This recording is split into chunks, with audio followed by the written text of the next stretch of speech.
श्रीपादराजम शरणम प्रपंच. आता काल आपण तिसऱ्या अध्यायाला सुरुवात केली होती आणि तिसऱ्या अध्यायाचा सुरुवातीचा काही भाग आपण पाहिला होता आणि त्याच्यामध्ये कणाद ऋषींचा सिद्धांत हा पळणीस्वामी शंकराला आणि शंकराला म्हणजे शंकर भटांना आणि माधव नंबूद्री यांना समजावून सांगत होते. त्यांनी तो कणाद ऋषींचा सिद्धांत सांगितला. नंतर कुंडलिनीच्या 24 तत्वाबद्दल जी माहिती दिली आहे ती थोडीशी कठीण आहे, त्यामुळे आपण तो भाग तात्पुरता हे करून टाळून पुढच्या भागाकडे जात आहोत. तर पुढे पळणीस्वामी म्हणाले, बाबा शंकरा, मी 10 दिवस समाधीत बसण्याचे ठरविले आहे. दर्शन घेण्याच्या आर्त इच्छेने कोणी भक्त आल्यास माझ्या समाधीत भंग पडू न देता त्यांना शांतपणे दर्शन करवा.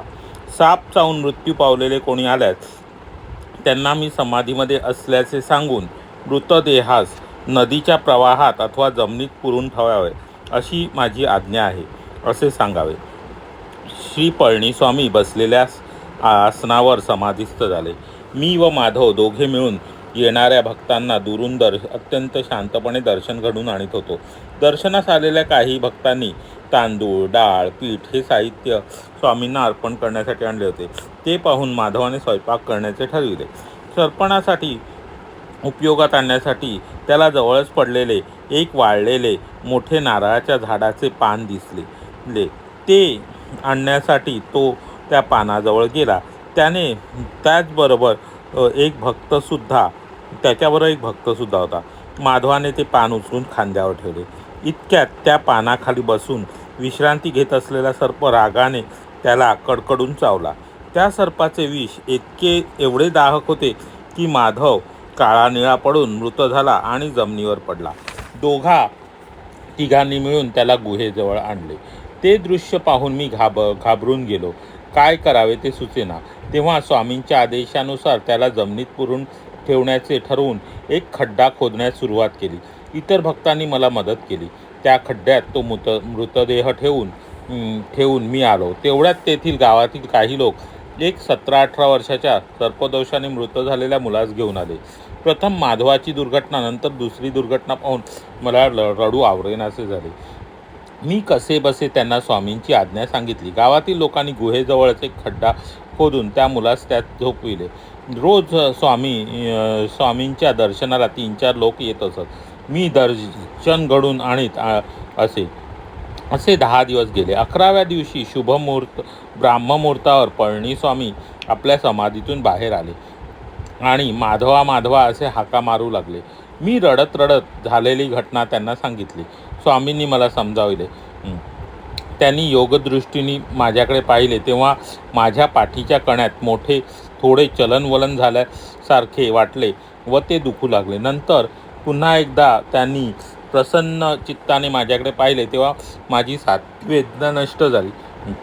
स्वामी मला म्हणाले, बाबा शंकर, माधवाला श्रीपाद श्रीवल्लभांचे दर्शन स्थूल शरीराने होणार नव्हते. त्यामुळे त्याचे सूक्ष्म शरीर गेल्या 10 दिवसापासून कुरवपुरात असलेल्या श्रींच्या चरणाच्या सानिध्यात आहे. काही झाले तरी त्यांची इच्छा पूर्ण झाली. श्रीपाद श्रीवल्लभांची लीला अगाध आहे, तरी ती कोणी ओळखू शकत नाही. काळ, कर्म, कारण हे रहस्य कोणी जाणू शकत नाही हेच खरे. ते केवळ स्वामीच जाणू शकतात. माधवाला पुन्हा स्थूल शरीरात आणण्याचे काम प्रभूंनी मजवर सोपविले आहे. ते मी पळणीस्वामी म्हणाले. स्वामींच्या आज्ञेनुसार माधवाचा मृतदेह बाहेर काढून आणला आणि दक्षिणेकडील घनदाट असलेल्या ताडाच्या झाडाजवळ जाऊन मोठ्याने माधवास दंश केलेल्या नागराजा श्रीपाद श्रीवल्लभांच्या आज्ञेनुसार मी पळणीस्वामींच्या जवळ यावे, तू पळणीस्वामींच्या जवळ यावे अशी साथ घातली. पळणीस्वामींनी आपल्या वस्त्रातून 4 कवड्या काढल्या आणि त्या मृतदेहाच्या 4ही बाजूस ठेवल्या. थोड्याच वेळात त्या कवड्या उंच उडाल्या आणि आकाशात 4ही दिशांना गेल्या. 5-10 मिनिटातच उत्तरेकडून एक साप आला. स्वामींच्या 4 कवड्या त्याच्या फण्यात रुतून बसल्या होत्या. त्यामुळे तो त्रस्त होऊन फुसफुस असा ध्वनी करीत होता. स्वामींनी माधवाच्या शरीरातील विष काढून घेण्यास सांगितले. त्या सर्पाने ज्या ठिकाणी दंश केला होता तेथूनच सर्व विष काढून घेतले. पळणीस्वामी श्रीपाद वल्लभांच्या मनोमनी नमस्कार केला. स्वामींनी श्रीपाद श्रीवल्लभांना मनोमन नमस्कार केला व त्या सर्पावर मंत्रोदक शिंपडले व सर्प स्वामींच्या पदकमलांना स्पर्श करून 3 प्रदक्षिणा करून निघून गेला. श्री दत्तभक्तांना अन्नदान केल्याचे फळ. पळणीस्वामी म्हणाले, अरे शंकरा, साप गेल्या जन्मी एक स्त्री होता. तिने आयुष्यात थोडेच पाप आणि थोडे पुण्य केले होते. तिने दत्तभक्ताला जेऊ घातले होते आणि पुण्याचा तो हा पुण्याचा भाग होता. यथाकाळी तिने देह सोडल्यावर यमदूत तिला यमराजांकडे घेऊन गेले. तिला यमराज म्हणाला, तू एकदा एका दत्तभक्तास जेवण दिलेस त्याचे विशेष पुण्य तुला लाभले. तुला पाप प्रथम भोगायचे आहे की पुण्य? ती स्त्री म्हणाली, जे थोडे आहे ते मी प्रथम भोगते. त्याप्रमाणे तिला पापयवनीत सर्पाच्या यवनीत जन्म मिळाला. तिला पापयवनीत सर्पाच्या यवनीत जन्म मिळाला. तिची वृत्ती सर्वांना हानी करण्याची असल्याने जो वाटेत कोणी आडवा येईल त्याला ती चावत असे. ती स्त्री मानव जन्मात रजोगुणी असल्याने तिला केवळ तिच्या जवळ गेलेल्या माधवास तिने दंश केला. तिच्या पूर्वपुण्याने माधवास तिने दंश केला होता.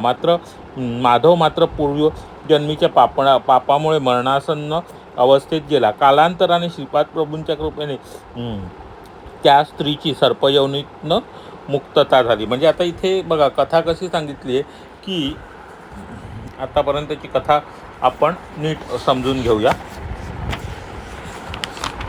की पळणीस्वामींनी नंतर सांगितलं की मी आता 10 दिवस समाधीत राहायचं ठरवलं आहे. त्याप्रमाणे पळणीस्वामी हे 10 दिवस समाधीत गेले आणि त्यांनी समाधीमध्ये बसताना त्यांना माधवाला आणि शंकराला काय म्हणाल, जर कोणी भक्त माझ्या दर्शनासाठी येईल त्यांना माझं दर्शन लांबूनच घडवावे आणि जर कोणी साप चावून मृत झालेले कोणी आले तर त्याचा मृतदेह हा नदीच्या प्रवाहात किंवा जमिनीत पुरून ठेवावा अशी त्यांना आज्ञा दिली. त्यांच्या दिल्यानंतर पळणीस्वामी हे समाधीस्थ झाले. 10 दिवसाच्या समाधीमध्ये गेले आणि माधव आणि शंकर हे दोघं जण काय करत होते तर येणाऱ्या भक्तांना त्यांचं शांतपणे दर्शन घडत होते. आता येणारे भक्त लोक काय करायचे, शिधा घेऊन यायचे. म्हणजे काय, तांदूळ, डाळ असं साहित्य घेऊन स्वामींना अर्पण करायचे आणि ते घेऊन स्वयंपाक करावा असं माधवाची इच्छा झाली. त्यामुळे तो ते स्वयंपाक करण्यासाठी जवळच असलेले नारळाचे पान हे ते दिसले आणि ते पान घेण्यासाठी त्यांनी उचलले आणि खांद्यावर ठेवले. तो आणि त्याच्यावर एक दत्तभक्त स्वामींचा एक भक्त होता. तो दोघं मिळून तिथे गेला. त्याने ते पान ते आपल्या खांद्यावर ठेवलं तर त्याच्या खाली लपलेला जो साप होता तो त्याला रागाने कडकडून चावला आणि त्या सापाचं विष इतकं दाहक होतं की त्याच्यामुळे माधवाचा मृत्यू झाला आणि माधव जमिनीवर पडला. मग तो जो भक्त होता भक्तांनी त्यांना उचलून स्वामींच्या गुहेजवळ आणलं आणि गुहेजवळ आणल्यानंतर ते दृश्य पाहून शंकर भट अतिशय घाबरून गेले. त्यांना काही सुचेना, पण स्वामींच्या आज्ञेनुसार त्यांनी माधवाचा देह त्या जमिनीत पुरून खड्डा करून जमिनीमध्ये पुरून ठेवला. इतर भक्तांनी त्यांना त्याच्यामध्ये मदत केली. त्यानंतर काय झालं की गावातील काही लोक एका 17-18 वर्षाच्या तरुण मुलाचा सुद्धा जो देह तिथून घेऊन आले, त्यालासुद्धा साप चावलेला होता. मग त्यालासुद्धा या सगळ्यांनी स्वामींची जी आज्ञा होती ती सांगितली आणि त्याचाही तो मृतदेह होता तो सुद्धा जमिनीत पुरून ठेवला गेला. खड्डा खणून त्या जमिनीमध्ये ठेवला गेला. अशा रीतीने स्वामींच्या दर्शनाला रोज कोणी ना कोणी येत असे. शंकर भट त्यांना स्वामींचं दर्शन घडवत असे. पण हा दुसरा जेव्हा साप चावलेली घटना घडलेला जेव्हा युवकाला तेव्हा मात्र त्यांना खूप रडू आवरेनासे झाले होते आणि ते त्यांना अतिशय दुःख झाले होते. आणि असं होता 11व्या दिवशी एका ब्रह्ममुहूर्तावर पळणीस्वामी हे समाधीतून बाहेर आले आणि त्यांनी माधवाला हाक मारायला लागली. तेव्हा शंकर भट रडत रडत त्यांच्याजवळ गेले आणि त्यांनी काय केलं, त्यांना घडलेली सगळी हकीकत सांगितली. स्वामींनी योगदृष्टीने शंकर भटाकडे पाहिले. त्याच्यामुळे त्यांच्या कण्यामध्ये थोडंसं पाठीच्या कण्यामध्ये चलन बनलं आणि दुखू लागलं आणि पुन्हा प्रसन्न नजरेने पाहिलं. त्यावेळेला त्या प्रसन्न चित्ताने त्यांच्याकडे पाहिलं त्यावेळेला त्यांना परत एकदम वेदना नष्ट झाली. आणि स्वामी काय म्हणाले तर बाबा शंकरा, आता पळणीस्वामी शंकरा भटाला काय म्हणाले की माधवाला सदेह स्थूल देहाने, म्हणजे आता जो जसं मानवरूपी देह असतो ज्याच्यामध्ये तो आत्मा असतो, त्या स्थूल देहाने काही श्रीपाद श्रीवल्लभांचे दर्शन घडणार नाही आहे. म्हणून पण माधव त्याच्या सूक्ष्मदेहाने सध्या जो कुरवपुरात असलेल्या श्रीपाद श्रीवल्लभांच्या सानिध्यात आहे. 10 दिवस तो तिथेच आहे आणि त्याच्या श्रीपाद श्रीवल्लभांची लीला अगाध आहे, ती कोणी ओळखू शकत नाही असं त्याने म्हटलं. आणि काळ कर्म कारण हे रहस्य कोणी जाणू शकत नाही असे तेही म्हटले. म्हणजे माधव हा त्याच्या सूक्ष्म देहाने ते 10 दिवस प्राण ठेवल्यानंतर तो 10 दिवस त्याचा मृत्यू झाला. 10 दिवस त्या ह्याच्यामध्ये होता श्रीपाद श्रीवल्लभांच्या सानिध्यात आणि त्याच्या त्या स्थूल देहाने त्यांना दर्शन घडणार नव्हते म्हणून श्रीपाद श्रीवल्लभांच्या लीलेने त्याला ते सूक्ष्मदेहाने ते दर्शन झालेले होते. नंतर काय झालं पुढे पळणीस्वामींना श्रीपाद श्रीवल्लभांचा आदेश होता की माधवाला परत त्याच्या स्थूलदेहात आणण्याचं काम हे त्यांनी श्रीपाद श्रीवल्लभांनी पळणीस्वामींवर सोपवलं. त्याप्रमाणे त्यांच्या आदेशानुसार माधवाचा देह हा दक्षिणेकडील घनदाट झाडाच्या दक्षिणेकडील घनदाट असलेल्या ताडाच्या झाडाजवळ नेऊन जाऊन मोठ्याने हाक मारण्यात आली की की माधवाला दंश केलेल्या नागराजा श्रीपाद श्रीवल्लभांच्या आज्ञेनुसार तू पळणीस्वामींच्या जवळ ये अशी जेव्हा हाक मारली गेली आणि तेव्हा पळणीस्वामींनी काय केलं, माधवाचा देह ठेवला आणि त्याच्या भोवती 4 कवड्या ठेवल्या. त्या कवड्या थोड्याच वेळात उंच उडाल्या आणि 4ही दिशांना गेल्या आणि मग 5-10 मिनिटातच उत्तरेकडून एक साप आला आणि त्याच्यात त्या 4 कवड्या त्याच्या फण्यात रुतून बसल्या होत्या. त्यामुळे तो त्रस्त झाला होऊन फुसफुस असा आवाज करत होता. मग स्वामींनी माधवाच्या शरीरातून त्या सापाला विष काढून घेण्यास सांगितलं. तर त्या सापाने जिथे तो माधवाला चावला होता त्याच ठिकाणी परत तिरून त्यांनी ते सगळं सर्पचं विष काढून घेतलं आणि पळणीस्वामींनी मनोमनी नमस्कार करून तो त्या नमस्कार केला त्या सापाने आणि त्या सर्पावर त्यांनी मंत्रोदक शिंपडले आणि मग तो सर्प स्वामींच्या पदकमलांना स्पर्श करून 3 प्रदक्षिणा घालून निघून गेला. आता पळणीस्वामी पुढे काय म्हणाले की हे शंकरा, हा साप हा गेल्या जन्मीची स्त्री होता व त्याने आयुष्यात थोडे पाप व थोडे पुण्य केले होते आणि तिने काय केलं होतं त्या जन्मामध्ये तर एका दत्तभक्ताला जेऊ घातले होते आणि हा पुण्याचा भाग होता.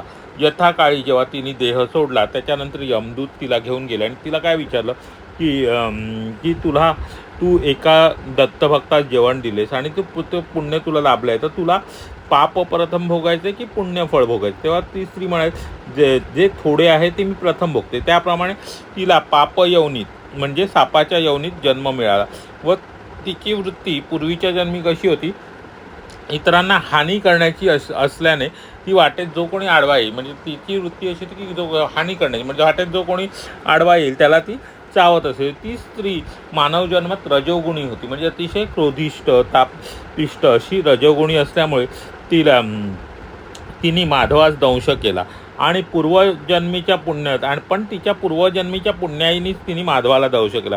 माधव मात्र पूर्वजन्मीच्या पापामुळे मरणासन्न अवस्थेत गेला व कालांतराने श्रीपाद प्रभूंच्या कृपेने त्या स्त्रीची त्या सर्पयवनीतून मुक्तता झाली अशी कथा सांगितली आहे.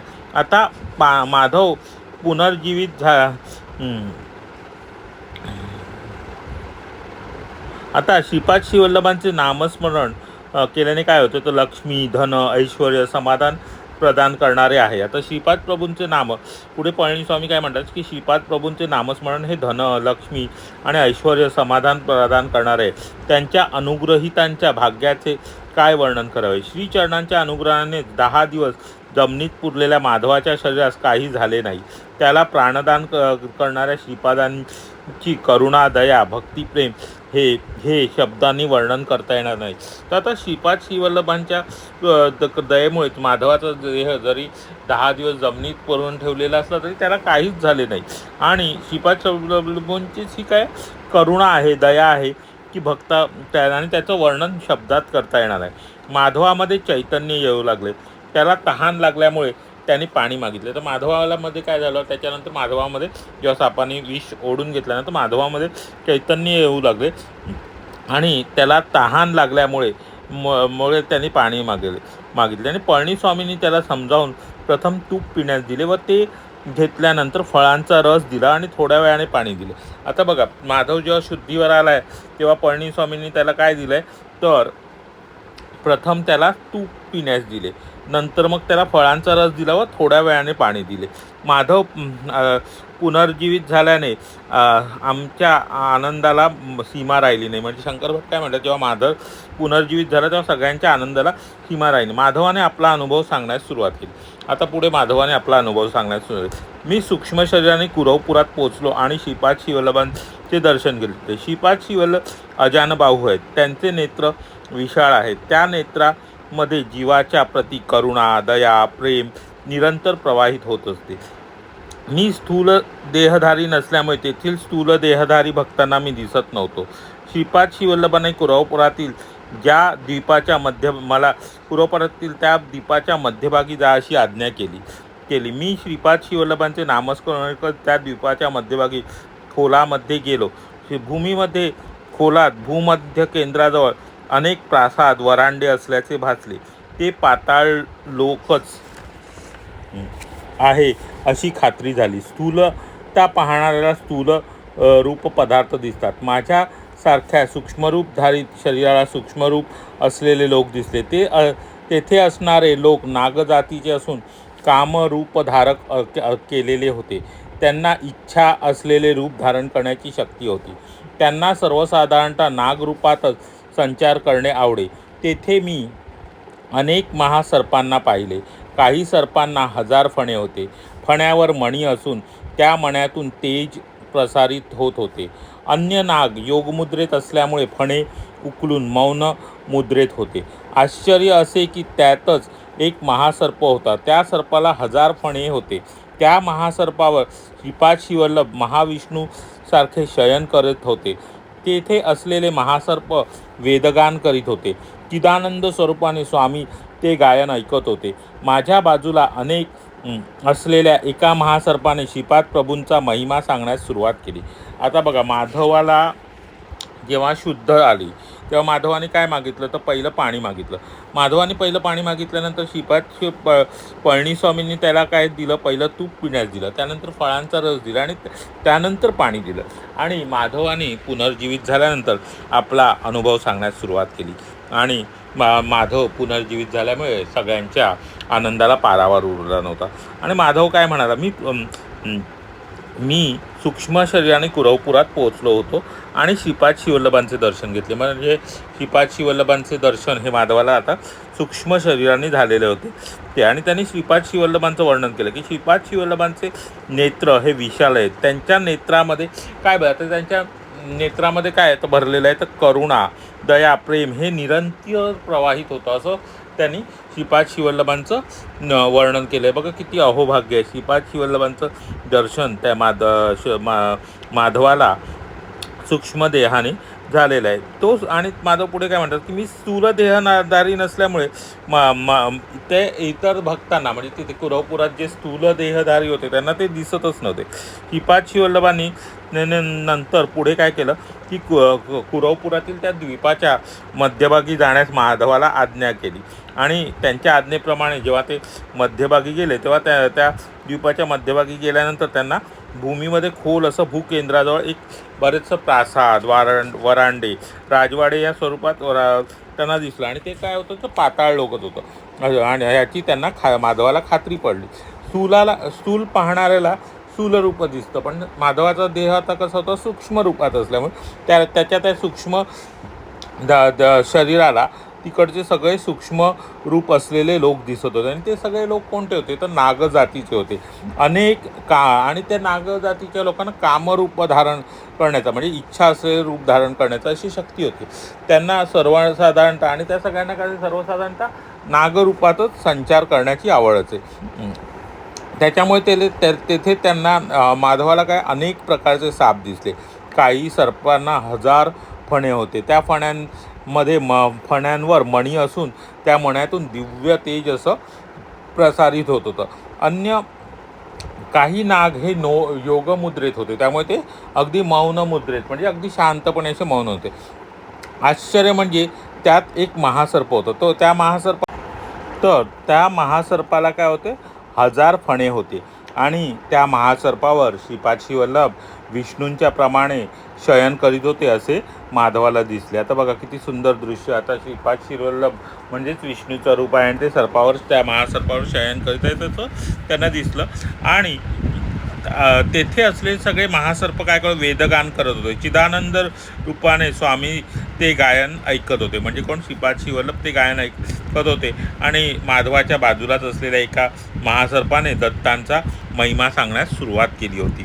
तो म्हणाला, दत्तप्रभू हे नेपाळ देशातील चित्रकूटातील अनुसूया पर्वतावर अत्री अनुसूयेच्या पुत्ररूपाने पूर्वयुगात अवतरले. ते अवतार न संपवता सूक्ष्म रूपात नीलगिरी शिखरावर, श्रीशैल्य शिखरावर, शबलगिरी शिखरावर, सह्याद्रीमध्ये संचार करीत असतात. त्यांनी नाथ संप्रदायातील गोरखनाथाला योगमार्गाचा उपदेश दिला. ज्ञानेश्वर नावाच्या योग्याला खेचरी मुद्रेत बसलेल्या निराकार योगी रूपात दर्शन दिले. श्री दत्तप्रभू देश काळाहून अतीत आहेत. श्री प्रभूंच्या सानिध्यात आम्हाला भूत, भविष्य, वर्तमान हे वेगळे दिसत नाही, सगळेच नित्य वर्तमानच असते.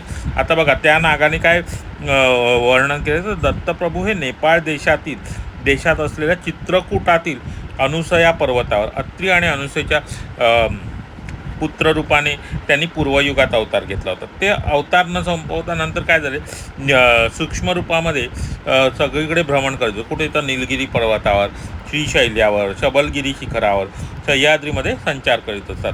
त्यांनी नाथ संप्रदायातील गोरखनाथाला सुद्धा योग मार्गाचा उपदेश दिला. आणि ज्ञानेश्वर नावाच्या योगाला, म्हणजे आपले जे ज्ञानेश्वर आहेत त्यांनी खेचरी मुद्रेत बसलेल्या निराकार योगी रूपात सुद्धा दर्शन दिलेलं आहे. दत्तप्रभू हे देश काळ याहून अतीत आहेत असं तो सांगतो. म्हणजे देश काळ सगळं याला अतीत आहेत ते.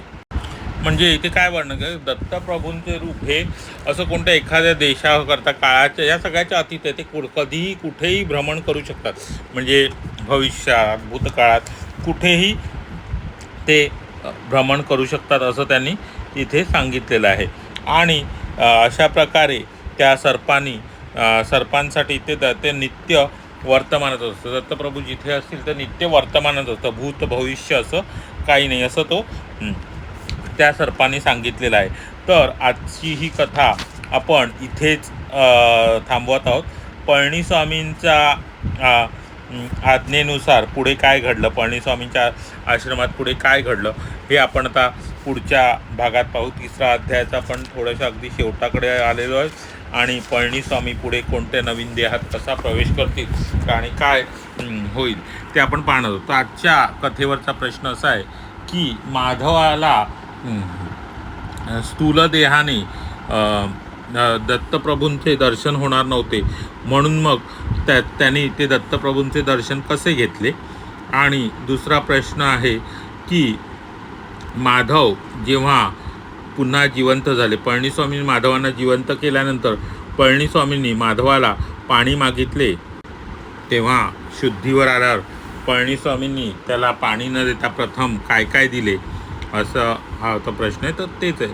तर दोन्ही प्रश्न नीट ऐका. माधवाला सूक्ष्म देहाने स्थूल देहाने स्वामींचे दर्शन, श्रीपाद श्रीवल्लभांचे दर्शन होणार नव्हते, मग त्याला ते दर्शन कशा रूपाने झाले. आणि दुसरा प्रश्न आहे, माधव पुनर्जीवित झाल्यावर पळणीस्वामींनी पाणी मागितल्यावर त्याला काय काय दिले. हे 2 प्रश्न आहेत. तर या दोन्ही प्रश्न आजच्या कथेवरच्या हे 2 प्रश्न, त्याचं उत्तर आपल्याला द्यायचं आहे. उद्या आपण परत पुढच्या भागाला सुरुवात करू. श्रीपादराजम शरणप्रपद्ये, श्रीपादांचा जय जयकार असो. धन्यवाद.